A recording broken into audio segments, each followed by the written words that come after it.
Think about this, everything we do begin as a thought. Every action, every word, every human creation exists first in our imagination.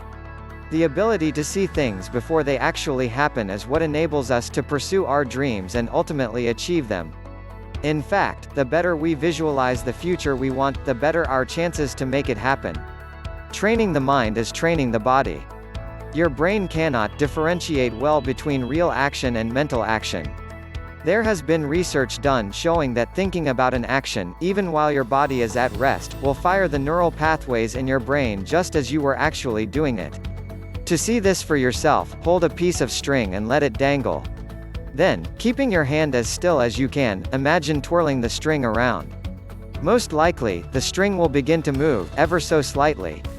And that's the good news, mental training can improve almost all our skills and fast-track us towards our goals.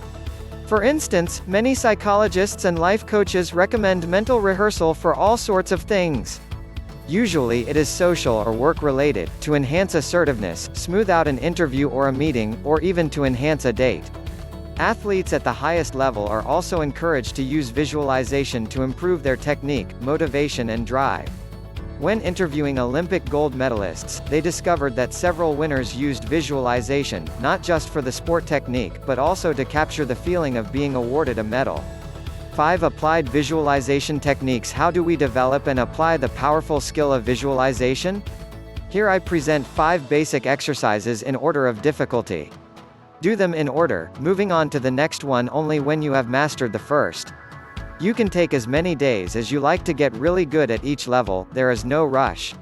First exercise: find a photograph, and take your time to analyze it. Memorize every detail you can. Then simply close your eyes and try to recreate it in your mind.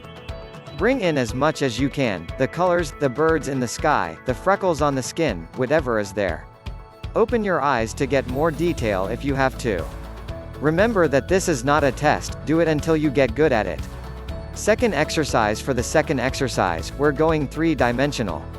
This time, take up a small object, perhaps your pen or your keys.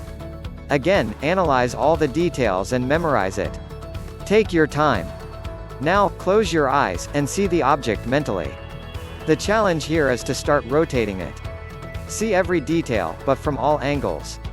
If you feel comfortable, begin to bring in some surroundings. Place it on an imaginary table. Shine a few lights on it and imagine the shadows flickering. Third exercise: this third exercise builds on the second, and can be hard for some people, although others will find it very easy. This time, recreate your little object, but with your eyes open. See it in the real world, right in front of you. Again, move it around, rotate it, play with it. See how it interacts with the objects in front of you. Imagine it resting on your keyboard, casting a shadow on your mouse, or knocking over your coffee cup. Fourth exercise: this is where things start to get fun. This time, we're bringing you into the picture. Think of a pleasant location. I like to use my favorite beach. Now, imagine yourself in it. It's important to be in the scene, not just thinking of it. Bring in your other senses, one by one. What can you hear? Are the leaves rustling? Are there people talking in the background? What about the sense of touch? Can you feel the sand you are standing on? What about smell? Can you imagine eating an ice cream, and feeling it slide down your throat? Again, make sure that you are in the scene, not just thinking of it. Make this mental movie as strong and vibrant and detailed as you can. Fifth exercise, and in the final exercise, we're going to make things a bit livelier. Bring up the mental location from the previous exercise. Now, begin moving around, interacting with things. Pick up a rock. Sit on a bench. Run in the water. Roll around in the sand. Then, bring in someone else. Perhaps you could bring in a lover, and then choreograph a dance with him or her. Or you could imagine a friend. Hold a conversation with him or her. Imagine them smiling as you tell them a joke. Now, imagine them slapping you on the shoulder playfully. What does that feel like? Detail and realism. The reason we emphasize detail and realism is simply because practice doesn't make perfect. As you might have heard, only perfect practice makes perfect. If I asked you to imagine the execution of your goals, whether it be doing well in a business meeting, or a date, or sports, you probably saw yourself doing it perfectly straight away. You win big, you look cool, and everyone falls in love with you. This feels good, and can increase motivation, but, to put it bluntly, it's mostly a waste of time. Realism is the most important consideration in visualization. Soldiers train in almost exactly the same gear they are going to wear in combat. None of them got really good just by playing shooting games on the computer or by playing paintball. It is the same with mental training. Everything has to be as realistic as possible. I used to be an amateur boxer, and developed my visualization to help me train. My first mental movies were of me moving and punching like Muhammad Ali. But reality soon hit me in the face. The first time I met a live opponent in training, I got destroyed. My mental imagery up to that point had merely been fantasies, building castles in the air. I had been wasting my time. But when I began visualizing properly, I found that I made all my usual mistakes, even in mental rehearsal. My heart was beating fast, my fists clenched, and I felt overcome with the same fear. And all this, while I was sitting on the couch. Did that mean I failed? No, it meant I succeeded. From then on, my mental training began working for me. Because I carried over all my flaws and fears into my mental arena, any improvements I made there would also begin to carry over into the real world. Applying visualization to your goals now. What if we're not dealing with a physical skill?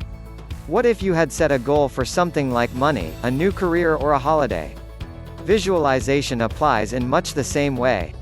Here are some tips for applying it to your goals. Focus on the positive. A common mistake is focusing on the opposite of what you want. When I wanted to lose weight, I initially made the mistake of posting pictures of my fat belly all over my room, thinking it was motivating me. But that was the wrong way. By focusing on my fat, I was just keeping the fat there. I should have been visualizing the stomach I wanted. Have it, don't want it. Think of something you really, really want. Now, do you have it? Probably not. Most often, wanting is the opposite of having. So when you visualize, don't think about wanting something, see yourself as already having it. Be consistent. You have to really work hard on this. Your mind is a muscle, just like your body. The top bodybuilders didn't get to where they are by working out for 2 minutes a day. They worked hard for it. Make your goal your burning obsession, a passion and purpose in life. Be specific. Most people have vague goals. They vaguely want to be rich, or they want to travel somewhere nice. Where? Oh, never thought about it much. It's like getting into a car with a vague goal of wanting to buy something. Not going to happen, right? You want to have a specific goal. I'm going out to the supermarket to buy myself some shampoo and a toothbrush. It is the same with your goals. Set it in as much detail as you can, a specific amount of money, a specific outcome from a meeting, whatever it is. Visualization is a very powerful tool for helping achieving your goals, and I'm grateful that Luciano is giving me a chance to share it with his audience.